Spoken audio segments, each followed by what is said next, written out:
देव radio jockey था। शहर में अकेला रहता था। रात 12 बजे अपना शो खत्म करके खाना खाने निकलता, पर आज गाड़ी सर्विसिंग के लिए दे रखी थी, तो ऐप से टैक्सी बुक की और अपनी लोकेशन बताकर बिल्डिंग से नीचे उतरा।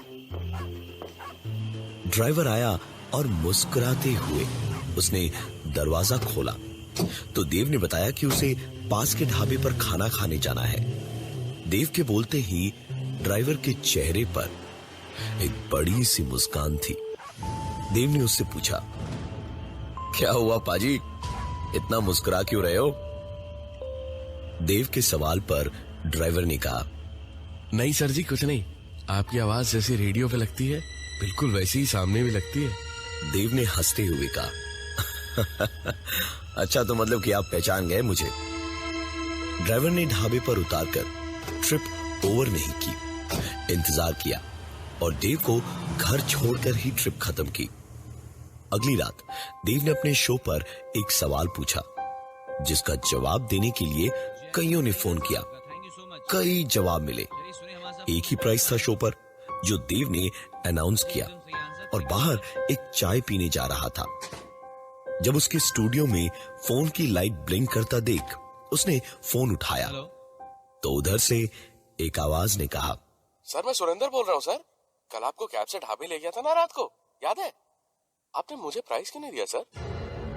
मेरा आंसर तो सही था, मैंने तो कुछ भी गलत नहीं बोला। सर मैं पढ़ा लिखा हूँ सर, कैब ड्राइवर हूं ना।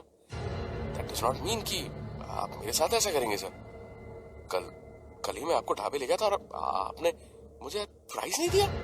देव ने ध्यान से उसकी पूरी बात सुनी और कहा, देखिए सर, प्राइस एक ही है ना, तो वो किसी एक को ही दे सकता हूं मैं।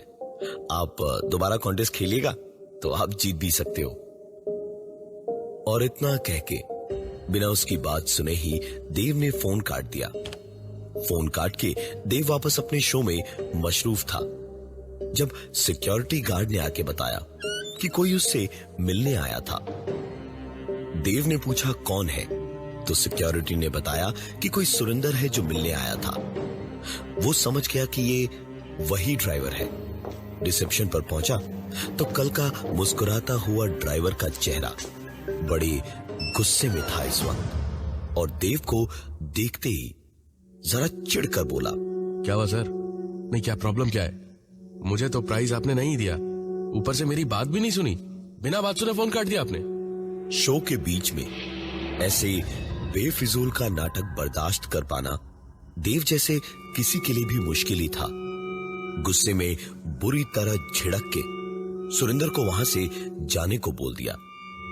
सुरेंद्र कुछ नहीं बोला, बस पलों तक गुस्से में देव को ऐसे घूरता रहा जैसे देव ने गद्दारी कर दी हो उससे।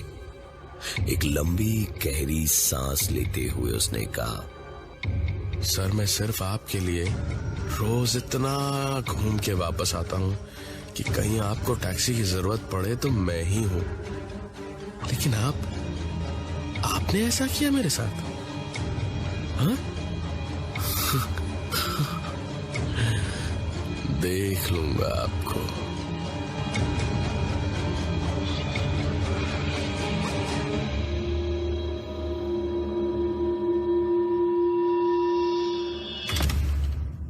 ऐसे मुंह लगने वाले, बकवास करने वाले रोजाना बहुत मिलते थे, तो देव ने भी ध्यान नहीं दिया उस पर।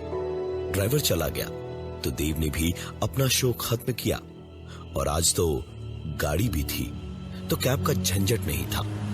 आराम से वो ढाबे तक गया, खाना खाया और घर लौट रहा था, जब रेडियो पर उसने अपनी ही आवाज सुनी। ये गाना जो आपने सुना वो मेरा फेवरेट है, और आज मैं रात भर सुबह तक आपके साथ में बैठूंगा।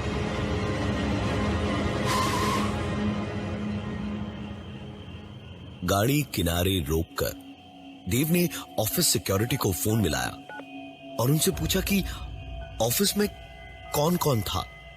तो सिक्योरिटी ने कहा, सर आप ही तो लास्ट में निकलते हैं, मेरे अलावा सिर्फ हाउसकीपिंग स्टाफ है यहां। देव जानता था कि इनके बस का तो नहीं है कुछ भी गड़बड़ कर पाना, लेकिन कोई तो जरूर था ऑफिस में, जाके चेक करना जरूरी था।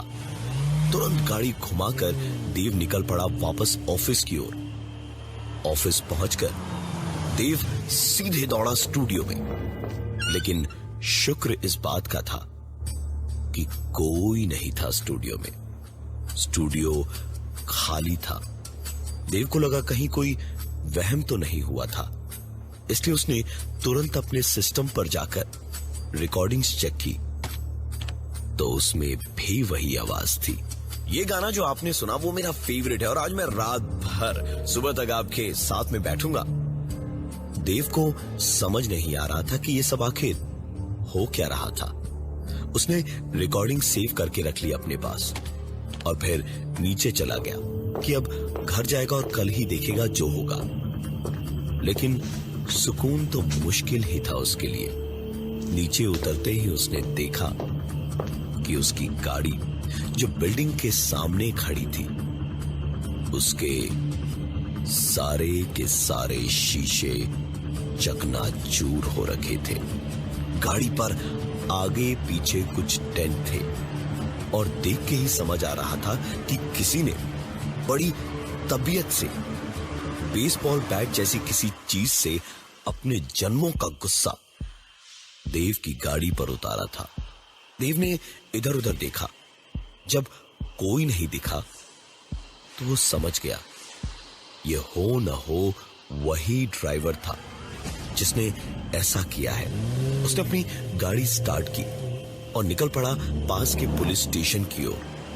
और रास्ते में जाते जाते ही अचानक एक कार स्पीड से ओवरटेक करके आगे निकली और देव के सारे डर सच हो गए, क्योंकि ये वही ड्राइवर था, वही कार थी और उसने मुस्कुराते हुए देव की कार को एक टक्कर मारी। देव का स्टीयरिंग जाम हो गया।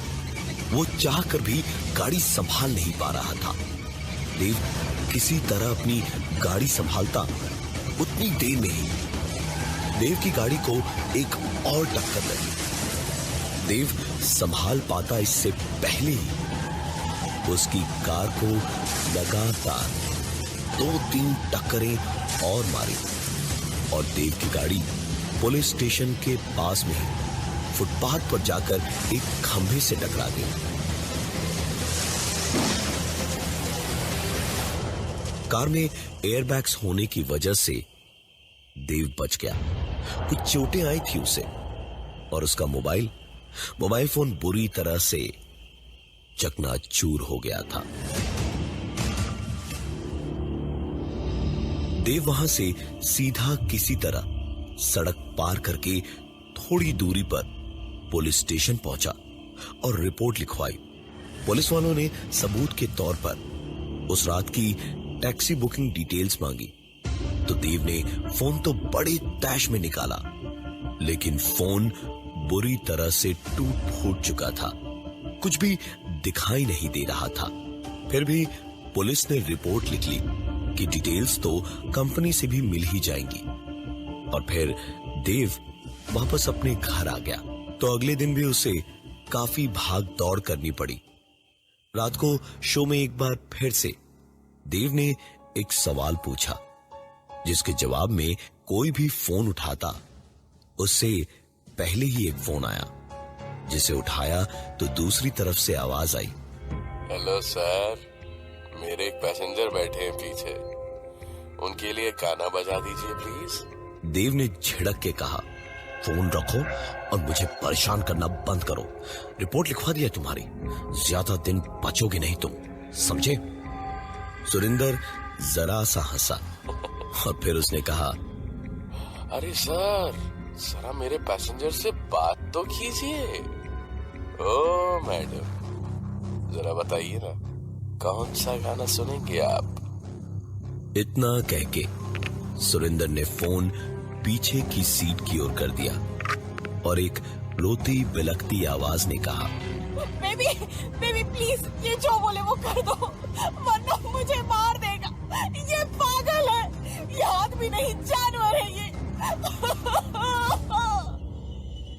देव की बोलती बंद हो चुकी थी। उसने पूछा कौन सा गाना सुनना था सुरेंद्र को। तो सुरेंद्र ने एक सिहरन दौड़ा देने वाली मुस्कान के साथ गाकर कहा, तू है वही दिल ने जिसे अपना कहा, तू है जहां मैं हूं वहां, ये वाला। देव ने कहा कि ये गाना तो उसके पास है ही नहीं। तो इस पर सुरेंद्र ने कहा, अगले 4 मिनट में ये गाना सुनाई देना चाहिए मुझे। नहीं है ना तो डाउनलोड करके चलाओ, वरना तुम्हारी गर्लफ्रेंड को भगवान के पास अपलोड कर दूंगा। और इतना कहकर सुरेंद्र ने फोन काट दिया। देव ने जल्दी जल्दी गाना डाउनलोड किया और गाना चला दिया। गाना चलाने के बाद देव सोच ही रहा था कि पुलिस को इत्तला करेगा और खुद भी निकलेगा उसके पीछे। लेकिन इसके पहले ही स्टूडियो में एक फोन आया। देव ने फोन उठाया तो उधर से सुरेंद्र ने कहा, अरे सर, मैंने तो ओरिजिनल गाना बजाने को कहा था, आपने मेरी बात नहीं मानी, रिमिक्स चला दिया। अब तो ये गई।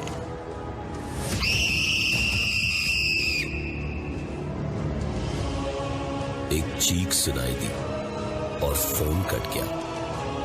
देव की दुनिया पूरी तरह से उजड़ चुकी थी।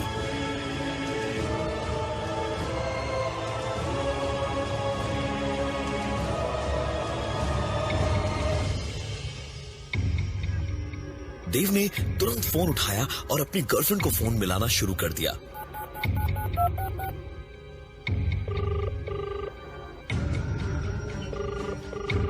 और नींद में फोन उठाकर उसकी गर्लफ्रेंड ने कहा, हेलो बेबी, व्हाट्स अप। देव को तो जैसे बिजली का जोरदार एक झटका लगा। उसने कहा, तुम फिक्र मत करना, मैं तुरंत आ रहा हूं। Just tell me where are you. उस टैक्सी ड्राइवर को मैं छोड़ूंगा नहीं बेबी, छोड़ूंगा नहीं बेबी, छोड़ूंगा नहीं बेबी, छोड़ूंगा नहीं बेबी। उसकी गर्लफ्रेंड की आंखों में बची कुची नींद एक झटके में उड़ गई और उसने कहा, क्या मतलब? मैं तो सो रही हूँ घर पे। क्या हो गया? क्या बोले जा रहे हो? देव जैसे आसमान से गिरा हो। वो खुश होने की बजाय अपनी गर्लफ्रेंड पर नाराज होकर चिल्लाया, तुम पागल हो गई हो क्या? हाँ, मैंने अभी तुम्हारी चीखने की आवाजें सुनी थी उस टैक्सी में, और तुम कह रही हो कि तुम घर पर हो। झूठ मत बोलो मुझसे। तुम्हारा उस ड्राइवर के साथ कुछ है तो नहीं ना? कहीं तुम दोनों मिलकर के मुझे बेवकूफ तो नहीं बना रहे हो? देव की गर्लफ्रेंड किसी भी दिमागदार इंसान की तरह इस बात पर बुरी तरह से गुस्सा होकर बोली, मतलब क्या है तुम्हारा देव? क्या कहना चाहते हो?